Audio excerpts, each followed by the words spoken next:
E-bikes are all the rage, but half the people I talked to bought the wrong bike.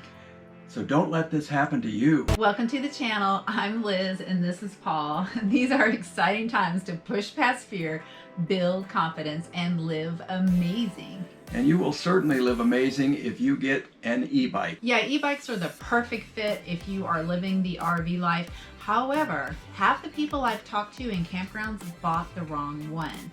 So we wanted to make this video especially now if you're shopping for an e-bike and you realize that you most likely will have to shop online. You won't be able to test ride a bike in person. There's a whole spectrum of e-bikes out there as far as cost is concerned. I've seen them for as cheap as $500, and there are e-bikes, believe it or not, that you can spend $10,000 on. Right, so we'll tell you what to look for, what to avoid, that kind of thing. And if you haven't guessed already, Paul is definitely an e-bike expert, or pretty darn close to it. As you can see, he's dressed appropriately today. Yeah, I've been a cyclist for 30 plus years.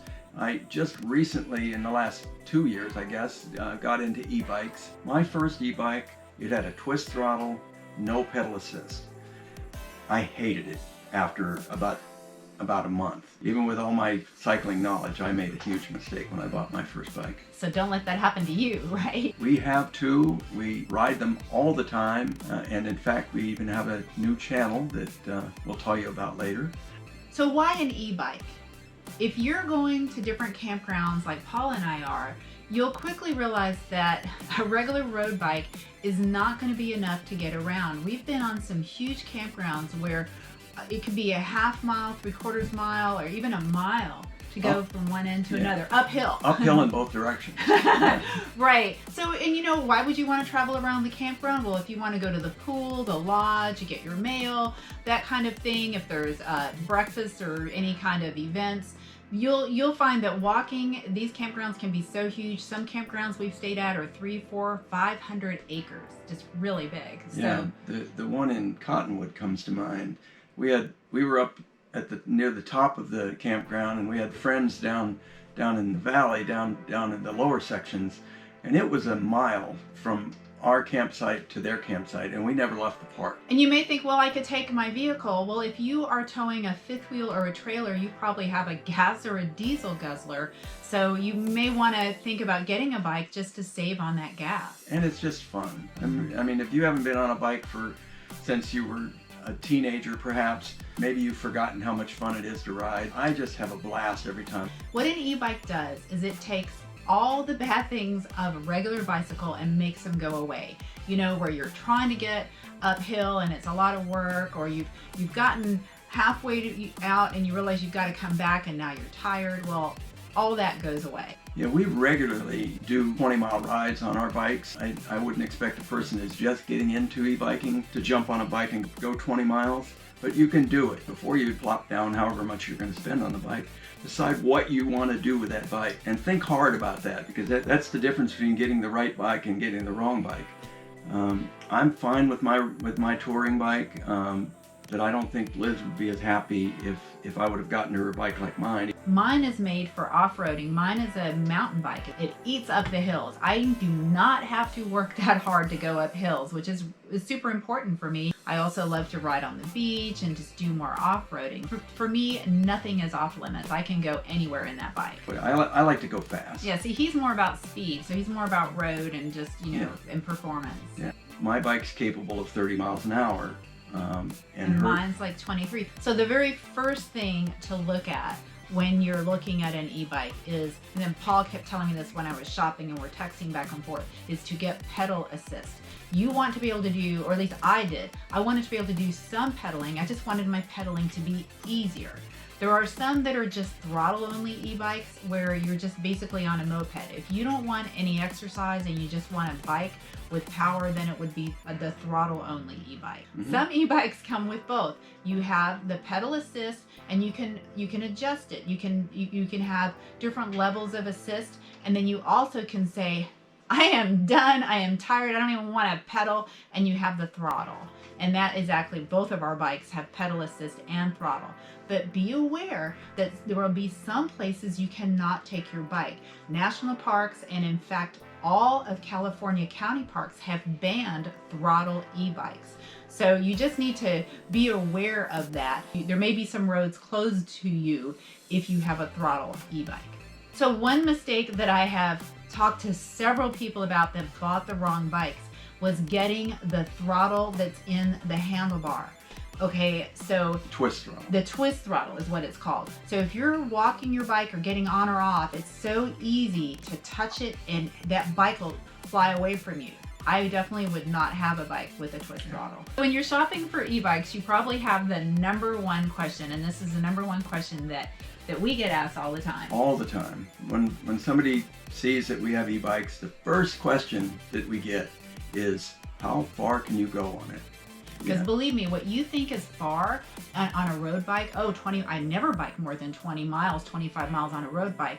Probably you can do twice as far or more. Easily. Than what you could do on a road bike. You can do twice as much. I mean, I feel like we do triple, maybe triple of what I could do on a road bike. So range is really important. You do not want to buy a bike and then find it does not give you what you want as far as range. So grab a paper and pencil because Paul is going to explain this. This is super important. This is numbers, but these numbers will really help you make your decision. Think of the battery as a gas tank. And there's always two numbers related to an e-bike battery or any battery for that matter. And it is the voltage and the amp hour. Most bikes nowadays are either 36 or 48 volt. Actually, my bike is 52 volt. That's not as important as the amp hour. The amp hour is the size of the gas tank. Using our bikes for an example, my bike is a 52 volt, like I said, and it's 19.2 amp hours. Her bike is a 48 volt, and it's about 13 amp hour. Now, if you want to know how many watt hours, and this is going to determine how far you can go on it. If you want to know the watt hours, you multiply the voltage times the amp hours. So in my case, 52 times 19.2 is 998.4. That is the watt hours. Now, if you had a 750 watt motor, that means you could run that motor. If you were running it wide open for an hour, you would burn 750 watts. You're never going to ride like that. That gives you an idea of your range. So that would mean that I would have maybe an hour, actually a little more than an hour, 998. It's obviously bigger than 750. So I would have a little more than an hour of range at wide open throttle, basically. It'd be like you getting in your car and just putting your foot to the floor. You're just not going to do that on a bicycle. So in practicality, about how many miles can you go on your battery? Assuming I'm just going to cruise around 18 to 20 miles an hour, easily 60 miles. On yours, probably around 30, yeah. You want to get as much range as you can afford. Look at the specs for the battery, pay attention to the amp hour number, get the biggest amp hour number you can get. So one thing when you're bike shopping and you're looking online, know that some companies are going to hide that information that you really need, and that is the technical specs. But for example, and I'm looking online now, there's a company that says that their bike will go 25 to 50 miles. Well, you know right away that that's best case. It's just like when you look at miles per gallon when you're shopping for a car. So if you see something that is 25 to 50 and you want longer range than that, just look at the 25 and go, it's probably not going to work for you if you're looking for something longer. The bike that she's referring to, I won't call it out by name, but it has a 10.4 amp hours and 48 volts. So that's a little over 500, about 500 watt hours. So that's going to be on the low end of the scale, and it is on the low end of the price point too. Again, you get what you pay for. We just don't want you to end up with not enough bike for what you want to do. So one number that often comes up when you're looking at e-bikes is watts. Can you explain watts? Watts is the power, is a measure of power. 750 watts is 1 horsepower. 1 horsepower on a bicycle is pretty substantial. Your bike maxes out at 2,500 watts. My bike is 750 watts. So you need that if you're in a hilly area or if you plan on going on hills. I actually test rode a bike in Santa Cruz and it would not go up this massive steep. It was like a San Francisco Rice-A-Roni hill kind of thing, right? It would not go up that hill. So that was a huge disappointment. You'll find bikes out there with 250 watts. I wouldn't I would not touch one. He told me when we were texting back and forth to not go under 500. In fact, he said try and get 750 or more. And your weight will also have a factor in it too, as to how much power you need if you're planning on going up hills. This leads us into mid-drive versus hub drive, right? So explain what mid-drive is. So mid-drive, the motor is basically right under your bottom bracket. In fact, well, what's your bottom bracket? I know nothing about this. What's your bottom bracket? Okay, the bottom bracket is the thing that the axle goes through, that your crank's Can you tell attached he's the tech to. guy? That your crank's attached to. That's the bottom bracket. That cylindrical thing down at the bottom. The cranks are what your pedals are attached to. If you don't know that, right? Yeah. The crank arms are what your pedals are attached to. Yeah. A mid-drive is where the motor is attached to the bottom bracket, or in some cases, in Liz's bike as an example, now what they've integrated the motor into the bottom bracket, so there really is no bottom bracket on e-bikes like what Liz has.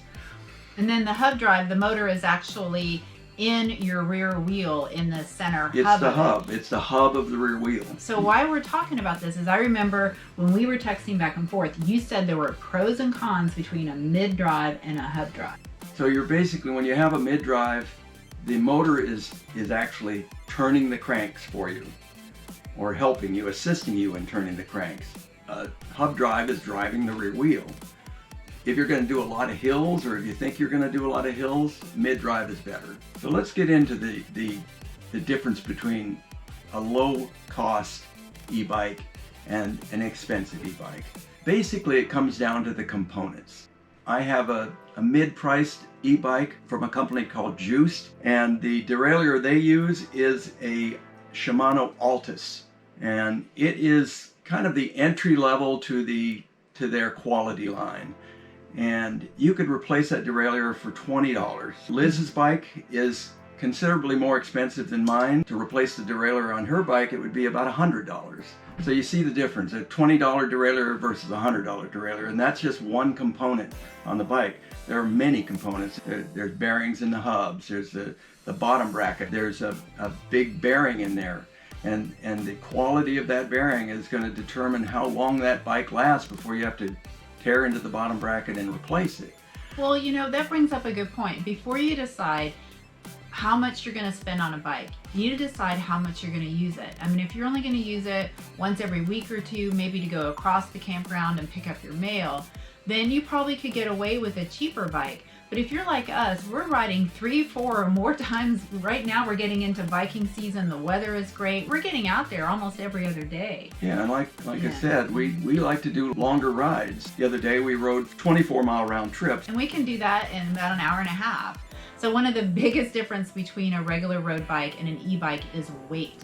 Weight is a huge factor. These bikes can be really heavy. How I broke my hand was I was on a bike that was nearly 70 pounds. And I was test riding it. I didn't own the bike. And I weigh about 125, 130. So I'm trying to get going from a stop. I have one leg up and the bike is just too heavy for me to keep balanced. For me, I ended up with a higher end carbon fiber bike because not only did I not want to have the bike knock me over, but I also wanted to be able to lift it up. I wanted to be able to get it off and on a bike rack. Yeah, and the example you gave, you said that bike you were test riding was about almost 70 pounds. Mm-hmm. Your bike is 50. Yeah, and I can lift my bike. I didn't think I could lift more than 40 pounds, but the way the bike was balanced, plus I can even take the battery out if I need to, but with the battery in at 50, I can lift it. Bike racks. So if you're going to have 2 e-bikes that you're traveling with, you're going to need a bike rack. It needs to be certified for e-bikes. My bike is a little over 60 pounds, her bike is 50. We're going to put a link to our bike rack because we went and looked at several, and actually we found some great e-bike bike racks, but they were not certified for a fifth wheel. That's another thing, is that they have to be certified for e-bikes, and they have to be certified for a trailer if that's what you've got them hanging off the back of. Right, because imagine you've got a long trailer and you're pulling it and you go over a railroad track or a speed bump. Something happens to the back end, and it's a lot of force that happens to the bike rack, and that's why it has to be certified for a fifth wheel for a trailer. Our bike rack locks the bikes in place. If you've watched our channel, you know that we just had her Liz's bike stolen. It was a horrible day. Yeah. Yeah, so e-bikes are expensive. You're going to want to protect it more than you would just a regular. I had like a beater bike that I traveled with the first year on the road. So you may all be wondering what this funny shirt is that I'm wearing.